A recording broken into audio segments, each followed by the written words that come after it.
before we go to general election, let us try these machines in another smaller elections, which like the Anambra or the Ekiti state coming up.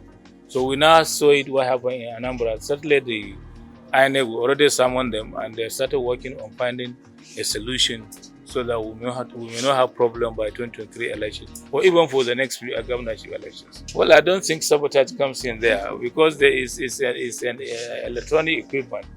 It might fail, but we already have provision for spares. If a machine fails, they bring a new one so that they can substitute.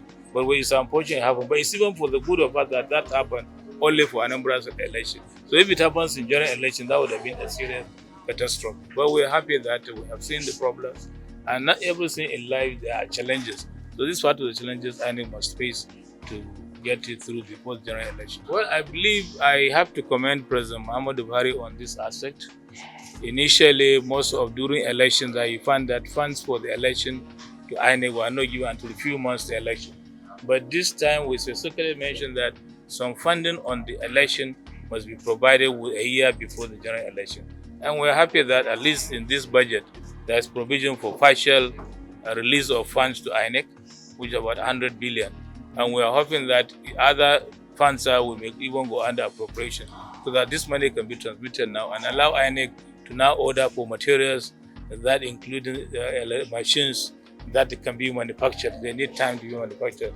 So I think we're happy for that. At least we're making progress, not unlike before. So this government is doing well. I believe the Arab primary is taking democracy to the grassroots. And that's what President Buhari always talked about, that send the democracy to the grassroots, where people who are current members of the party can decide who their aspirant will be. And we're happy with that, and we believe President Buhari will sign the bill very soon. I believe that within this week, the National Assembly will pass the bill to the presidency, and we expect the presidency will sign the bill.